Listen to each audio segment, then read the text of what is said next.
And we are back for the final segment of this show, of my first official live show on the GSMC Chip Shot Football Podcast presented by the GSMC Sports Network. Please, if you guys would remember to please like and follow the show, subscribe to it, engage with it. There's other forms of connecting to the show through social medias, Facebook, TikTok, Instagram. So please feel free to engage with the show and anything I have to say. Give me your thoughts on it, and it'll just make the whole experience of the show and connecting with you guys a lot better. But that being said, we can dive into the last topic, the one that is seemingly the biggest one for me because there's a lot of things to consider, a lot of things to take into note, future planning for the future of the Cowboys organization. So let's dive into it. What really started this and what caught my eye on this topic was that, like most coaches, executives, Jerry Jones was at the Senior Bowl. He gave an interview to someone there about Mike McCarthy. They asked him about him, his future, what went into the decision of keeping him because a lot of people, after they saw that playoff performance, they assumed it was a foregone conclusion that, he was out of there. There was no chance Mike McCarthy was coming back after something like that. And the Cowboys really wasted no time in assuring everyone that he was going to come back, he was going to coach this coming year, really catching everyone by surprise. But the quote that he said, some of the quotes that he said that I thought were pretty interesting was one where he said, "I like the fact that he's hanging around the rim," that being Mike McCarthy, "and I like what the team has done to hang around the rim." And later on in that same quote, he said, let's don't discount hanging around the rim." But later on, he also said he acknowledged the links a few months ago to Bill Belichick, coaching potentially the Cowboys. But after they confirmed that Mike McCarthy was being held on to, those kind of went away. But he jumped to the conclusion, or he jumped to Mike McCarthy's defense there, saying, a lot of other coaches, he basically said a lot of other coaches can't do what he's done, hang around the playoffs, always be competing, and people shouldn't take for granted just competing, being around the playoffs, being a contender, if you want to call them that. He didn't want to discredit that. But I thought it was interesting the way he said it and the way the Steelers on the other side took it, because they're also a team that you could argue is always just hanging around, always around the playoffs. Mike Tomlin doesn't have a losing season, but they can't get it done at the playoffs, or at least they haven't in the last seasons like the Cowboys. And as even if the Steelers have made it to a conference final a lot more recent than the Cowboys, the way the Steelers talk about it, they say it's time for a change. It's time to start winning the playoffs now. This just hanging around the playoffs, being a contender doesn't suit us. We're not satisfied with that. That's how they're saying it. They're trying to make changes. They made a lot of personnel changes. They're looking again through the draft to make something happen. They're ruined with Justin Fields. It looks like they're trying to make a change as soon as possible. In a similar situation like the Cowboys, they're also in a similar situation, but Jerry Jones is saying it a different way. He's saying, it's not a bad thing to hang around the rim. It's quite miraculous. It's quite good that they're always in contention, because a lot of teams don't get this luxury of always being around the playoffs, and that they should be not take it for granted, is how he was saying it. And I just thought it was interesting how probably the two most storied historic franchises like the Cowboys and the Steelers could be in a similar situation, but talk very differently about it. And say what you will about it, it's give your thoughts on it. That's just what I thought was kind of interesting, how those two teams had different opinions of the similar situation.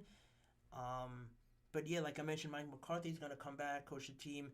It's actually going to be his final year this coming season. So immediately, once I figured that out, I kind of got thinking. My opinion on it shifted a little bit because I saw those quotes, and then I saw that Mike McCarthy, it was his final year. So immediately you're thinking, all right, it's the guy's last year. The Cowboys, Jerry Jones is thinking, it's his last year. Let's see if there's actually some change with such a talented group of guys that he can produce, because he's done it before. Let's see. We'll give him that last year of his contract. He might he might be fired after that, or he might just be let go and not be signed. That's still to be seen depending on how they do. But, that kind of all made sense there, right? Who's also going to be a free agent or who's also in the last year of the contract is Dak Prescott. Now, like my thoughts are really churning. My mind's really going through it now, thinking Dak Prescott is set to be a free agent after this season, and his contract has a no tag clause, so they can't tag him. They can't push that decision further. It's gonna come to an end after this season. So his contract is up after this season. They're gonna need to make a decision pretty much when they have to on Mike McCarthy. So again, it all depends on how they do. If they have the same result, God forbid, worse than they have, things could get really ugly for them. But it's almost like it's a perfect scenario in some sense if you're waiting on the change, because these two guys could basically be out at the same time. If they don't produce, you could get rid of or not re-sign either of them. The coach is gone, the quarterback is gone, and you can bring in two guys. You can bring a good, I shouldn't say good coach, a more experienced, a better coach in the Cowboys' estimation that you truly believe can produce better than Mike McCarthy has. And obviously, if he's going to be handed the keys, all that responsibility to the team, building a good competitive team, you're going to imagine he wants his own quarterback. And with Dak Prescott, a new coach might not be satisfied with him. So it all kind of works out in a way, because Dak Prescott and Mike McCarthy could be out the door simultaneously, depending on the results this year.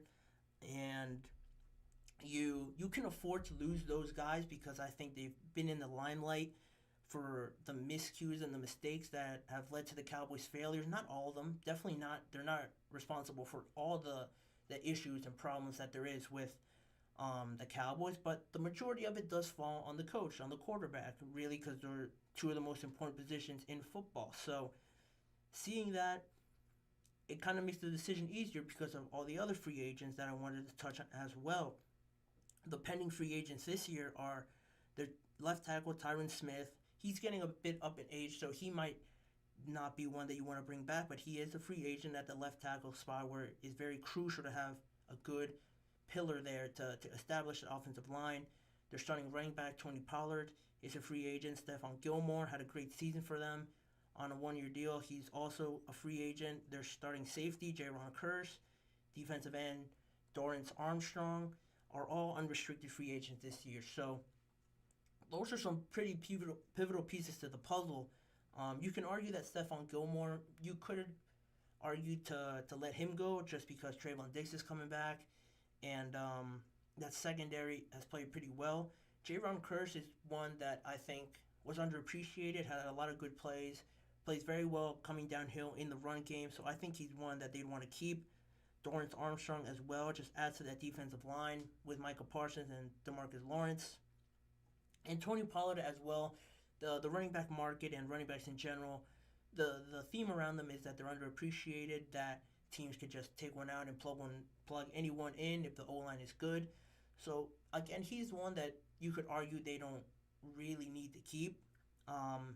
With another one they could draft or sign in free agency, but all those guys were basically starters, and if you lose all of them, the majority of them, it's a lot worse than losing maybe one or two of them. And you could lose more of them if you want to save that money for Dak Prescott. So that's how it all kind of ties in. If they already know or have an idea that they're willing to let Dak Prescott and Mike McCarthy walk, they could give these guys the money now and not have to save it for a Dak Prescott and draft a quarterback or sign one on a low-end deal, and it saves them all money, because next season it all ties up into this larger plan for the future of the Cowboys, because next season CeeDee Lamb and DeMarcus Lawrence will be unrestricted free agents, and I don't think you have to argue with any Cowboys fan or any fan of the NFL in general that these two guys are probably the top two, or not top two because Michael Parsons is probably top two, but CeeDee Lamb and Michael Parsons are the cornerstones, the cornerstones to this organization. They really hit on both of them through the draft, and they want to be Cowboys for life is what a lot of fans are thinking. They want those two to be Cowboys players for life the entirety of their career. So CeeDee Lamb just had a great breakout season, establishing himself as, if you want to say, definitely top 10 in my estimation. If you want to argue top 5, he's made a good case for that with the numbers that he put up, especially towards the end of the season where he had huge games against the Lions, the Dolphins, and just pretty much the later half of the season, he just went completely crazy and established himself as a top tier bona fide wide receiver one. So you're going to think he's going to want a lot of money for the kind of performance that he put on this past season and that he could put on this coming season as well on a contract year, trying to prove himself again, potentially even more, put up better numbers with Dak Prescott. So he's one that you're going to have to sign, really, to me, unquestionably. And then DeMarcus Lawrence, he is getting up there in age, but you're not going to find a defensive end, a pass rusher to his caliber just in free agency or through the draft, just banking on a guy to produce his kind of numbers. There are pass rushers as well, like Josh Allen out there, just comes to my mind right away from the Jaguars. He's one that they could potentially invest money in, but again, he's probably going to garner a lot of money, and to pay CD, to pay all these other guys, he might be too expensive for the Cowboys, and re-signing DeMarcus Lawrence, at least on a 3-year, 2-year deal, just to buy you that time. Really look into investing in some other guys, drafting somebody better that you think could really produce in the long run. I think would serve them better than saving that money, in my estimation, for Mike McCarthy and Dak Prescott, because like it all ties into what Jerry Jones says. All these scenarios that I just listed out, the free agents next offseason, this offseason, it's all banking on the results. And when Jerry Jones says all in, I really do think it has more implications than any other season, because there could be big changes to the head coach, the quarterback. Some pieces could be gone. It could look completely different with some guys in and out. And everyone knows that's watching this show and any NFL show, they always talk about it. You got to get the quarterback right. And if you get the quarterback right, it's just as important as getting the coach right. And the Cowboys could potentially be in the market for both of them at the same time. So when Jerry Jones is saying all in, if they get this wrong, if Mike McCarthy and Dak Prescott don't produce this season, yeah, they could be out the door, but is the grass really greener on the other side? Are they going to find the two guys, the two most important positions in football, to take them to the promised land as soon as they want to, because they've been hungry for playoff wins, Super Bowl wins, not to mention that. It's going to be hard to find two of those guys just sitting there, finding them right away. You're going to have to be extremely lucky and do a lot of research and a lot of homework to find the two most vital positions in football to give you that amount of success. So this season, I just wanted to emphasize how big it really is going to be for the Cowboys, because in the long run, it could look very different. And if they think they're struggling now, if they don't get it right, it could get even worse with some of these guys. So this season has a lot of serious implications, because this could be the last run for this core group of guys all being there. Because Dak's really been the centerpiece around it all. They wanted to build a team around Dak, and if he's gone, then you got to bring in a new guy with new ideas from the head coaching position. So it's all tied up, and this season's going to be huge for the Cowboys to see.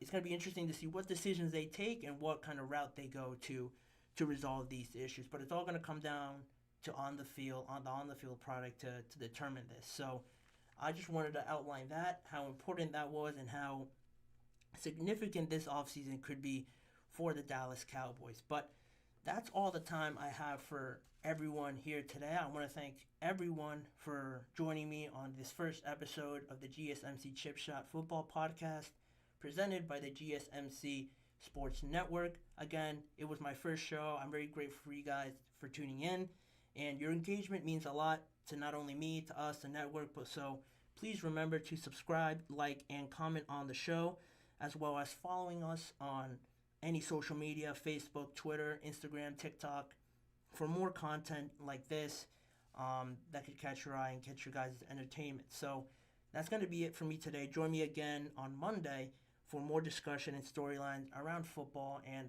around the NFL. But for now, I've been your host, Manny Moradiege, saying have a good weekend and thank you for joining me.